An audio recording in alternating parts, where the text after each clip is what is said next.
Bonjour tout le monde, j'espère que vous allez bien, que vous avez passé un très bon week-end. On va faire un petit update au niveau des marchés US comme d'habitude. Alors, donc là, actuellement, au niveau du portrait hebdomadaire, ce qui est bien, c'est que là, vous voyez, on avait un wedge descendant, donc je pense qu'en français on dit un biseau descendant. Et donc, on a cassé ce biseau-là, et généralement, ça, c'est des patterns qui sont quand même avec une probabilité quand même assez élevée. Et ça, quand on casse vers le haut, le wedge justement descendant, c'est bullish. Donc l'autre chose intéressante aussi que nous pouvons constater, c'est qu'on a clôturé au-dessus de la moyenne mobile 10. On a une grosse bougie, c'est pas forcément une bougie englobante, étant donné que le corps comment dire, n'englobe pas l'entièreté de l'autre corps, parce que le corps commence en bas du même corps que la bougie précédente, donc c'est pas forcément très englobant, mais quand même on peut voir que le corps est quand même bien entier par rapport aux bougies précédentes.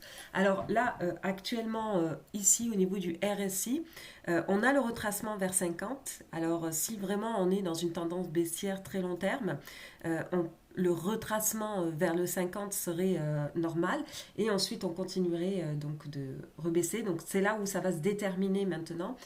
Est-ce qu'on va passer au-dessus justement de cette barre des 50, persister au-dessus et passer au-dessus de la moyenne sur 14 jours du RSI? Ça, ce serait éventuellement, on va le voir la semaine prochaine.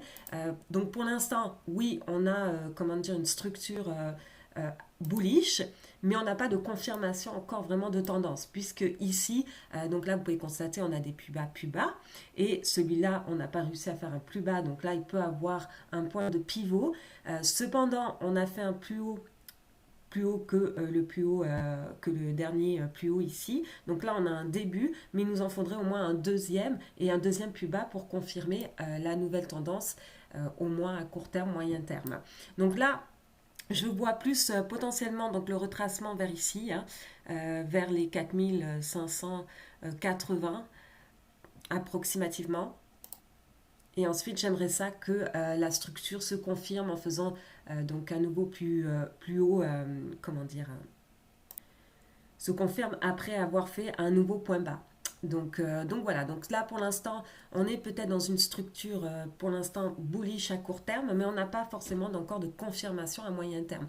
Et ce qu'il faut noter aussi, c'est que bien évidemment, on avait le quadruple witching, donc au niveau de, vendredi. Donc là, on a eu, vous voyez ici, la tendance haussière. Donc c'est pour ça aussi, ça va se déterminer ici. Donc ce serait bien qu'on casse cette ligne ici du bas du canal au niveau du VIX, hein. Là, par contre, il y a quand même un certain écartement avec la moyenne mobile 10.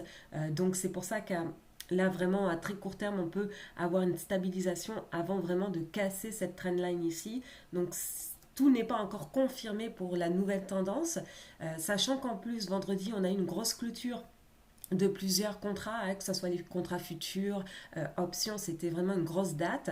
Et donc, on a eu la clôture de ces contrats-là qui étaient quand même pas mal pricés en volatilité, puisque le VIX était quand même assez haut. Ce qui fait qu'il y a eu le rachat de la part des market makers de ces contrats-là. Il y a eu tout un rebalancement. En plus, on est en fin de trimestre, il y a un gros rebalancement au niveau des institutions. Donc, ça peut être aussi dû à cela au niveau donc du rebond. Donc ça, c'était une petite parenthèse. Donc justement, au niveau du ratio call, pardon, ratio, donc le nombre de puts par rapport au nombre de call, il a complètement diminué vendredi. C'est tout à fait logique étant donné qu'on a eu l'expiration.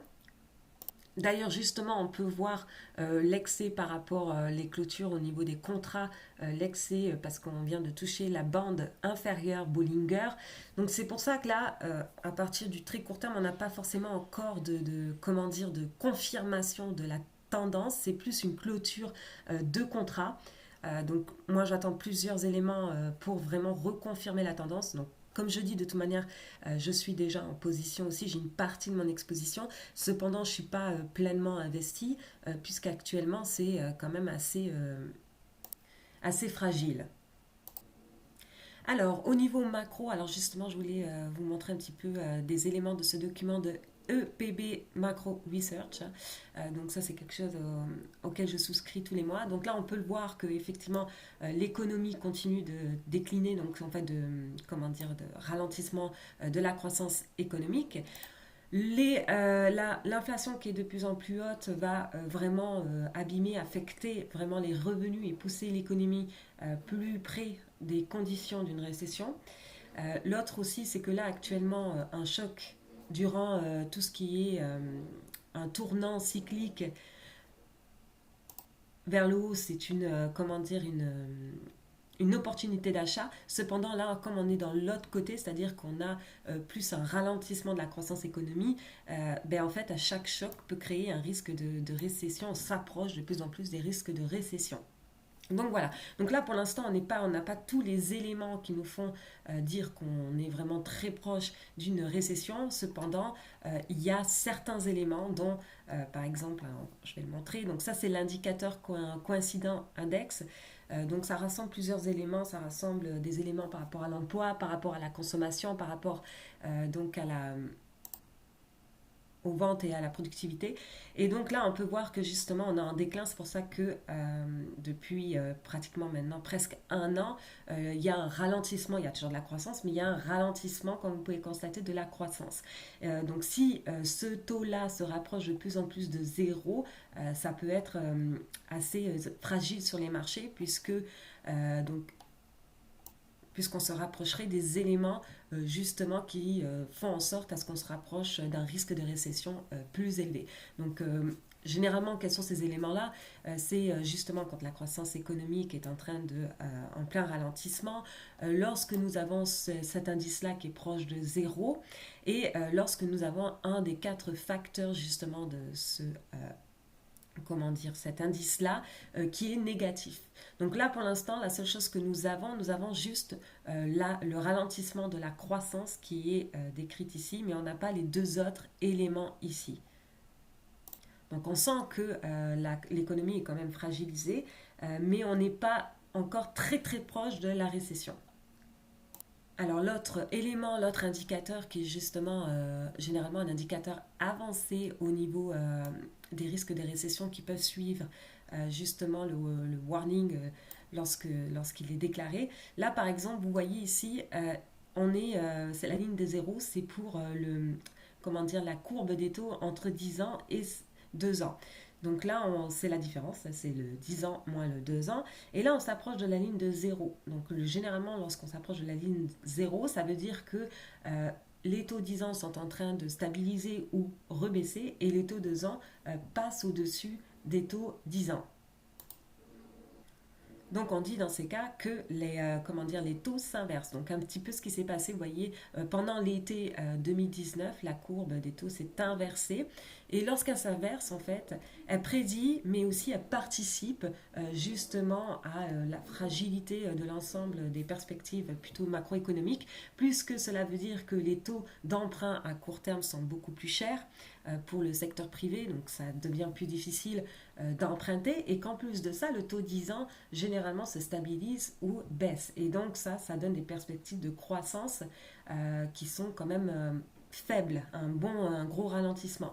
Donc du coup, en fait, ça prédit, mais c'est aussi, ça participe d'une manière ou d'une autre justement aux perspectives. Et donc, c'est plus difficile dans ces cas-là de faire de la sous-performance, bien évidemment, sur les marchés, puisque les marchés reflètent aussi l'économie. Il y a le côté, du comportement humain, mais il y a aussi le côté macroéconomique qui donne la grosse photo.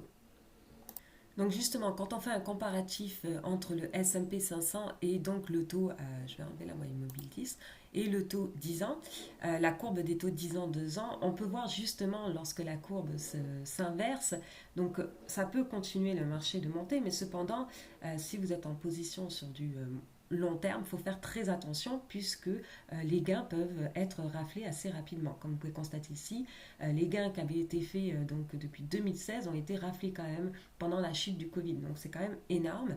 Et là c'est pareil, vous voyez ici lorsque la courbe des taux donc se met à s'inverser, vous voyez que les gains ont été pas mal raflés par la suite.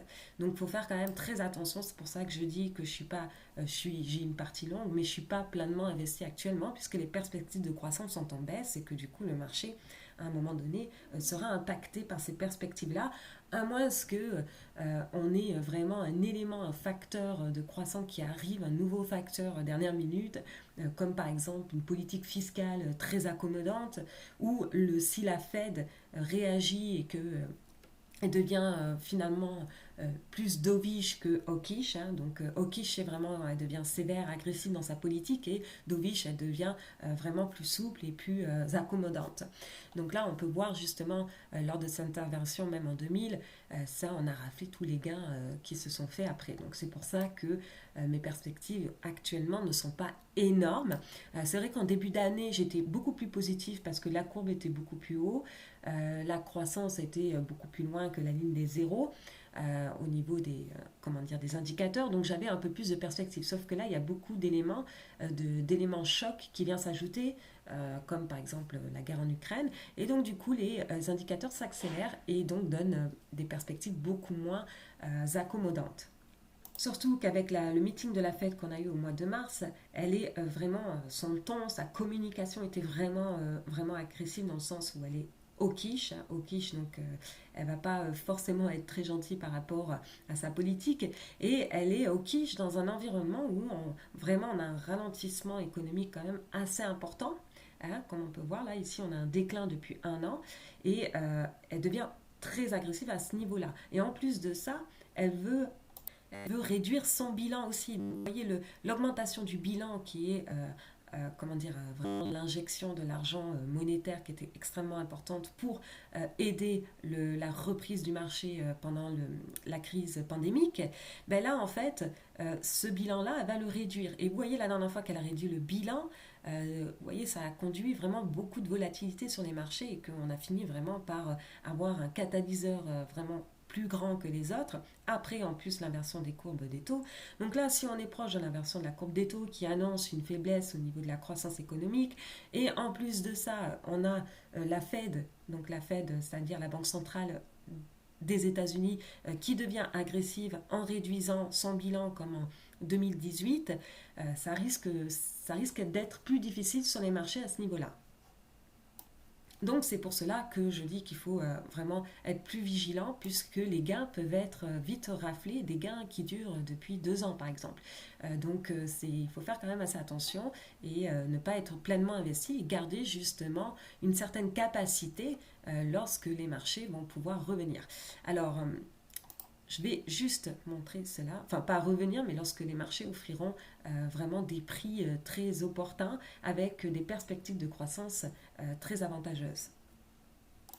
Autre chose aussi que je voulais parler, c'est au niveau de l'inflation, les revenus disponibles, donc vraiment les revenus à la disposition des ménages une fois ajusté à l'inflation. Vous voyez le big drop qui s'est passé à partir de janvier 2022. Cela veut dire que vraiment les ménages n'ont pas d'argent disposé pour vraiment absorber toute cette inflation. Et donc du coup, leur consommation va vraiment réduire de manière assez agressive. Donc ça ne participe pas à la productivité du pays, tout ça puisqu'ils vont moins consommer. Et la Fed devient agressive dans ces conditions-là. Vous voyez, dans le passé, la Fed est devenue agressive.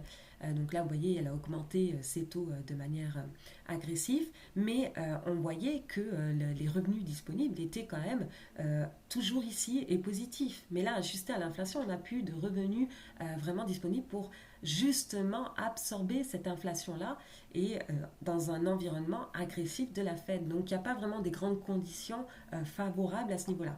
En plus, on peut constater justement dans le sentiment des ménages avec l'indicateur du Michigan, l'université de Michigan, c'est un indicateur de sentiment pour les consommateurs. On peut voir que même eux, leur perspective justement, puisqu'ils n'ont pas vraiment beaucoup d'argent disponible pour consommer, on voit qu'ils ont une perspective assez négative de ce qui s'arrive, un peu comme en 2017. Quand on rentrait en 2017 vers 2018, on voyait que la perspective était quand même assez négative. Et ici, c'est un petit peu la même chose. Donc oui, on peut avoir quelques signaux là, à court terme qui peuvent être assez positifs, mais on n'a pas de confirmation, de reprise vraiment confirmée. Et aussi, ce qu'il faut savoir, c'est que perspectives de croissance seront vraiment plus faibles, hein. Donc il ne faut pas s'attendre à ce qu'on a fait en 2020 ou 2021 et que justement il faut prévoir son allocation par rapport à ça pour préserver vraiment plus d'allocation lorsque les perspectives seront meilleures. Au niveau du Bitcoin, alors c'est vrai que tout ce qui est l'analyse on-chain est vraiment plutôt, comment dire, bullish, hein, on ne va pas se mentir, hein, toute l'analyse on-chain est quand même extrêmement bullish. Cependant, au niveau là actuellement du Bitcoin, il est quand même très corrélé au marché equity, donc le marché des actions, et aussi pas mal corrélé par rapport à la politique monétaire, hein, comme on peut constater. Donc là, au niveau du Bitcoin, on a cette zone ici de consolidation là. Et personnellement, pour une confirmation de tendance, il faudrait vraiment casser cette zone ici d'accumulation ou de distribution. On ne sait pas exactement qu'est-ce que c'est actuellement, tant qu'on n'a pas de confirmation. Là, ce qu'on peut constater, c'est que enfin, si c'est de l'accumulation, si on regarde d'autres indicateurs, mais là actuellement, on n'a pas fait de nouveau plus haut pour une reprise de tendance. Donc le 45 000 est quand même assez important à casser, et lorsqu'on va réussir à faire un nouveau plus haut par rapport aux deux précédents pics ici, ça va être quand même une bonne confirmation au niveau du Bitcoin. Parce que là, oui, on a arrêté de faire des plus bas, hein, comme on peut voir ici, celui-là n'était pas plus bas que celui-là. Cependant, on n'arrive pas à faire des plus hauts. Donc là, on est vraiment en zone de consolidation. Et là, le mieux, c'est pas forcément de deviner qu'est-ce que ça va faire, c'est d'attendre la cassure pour confirmer quelque chose. Alors oui, personnellement, moi aussi, je suis placée sur le support, justement sur la dernière chute.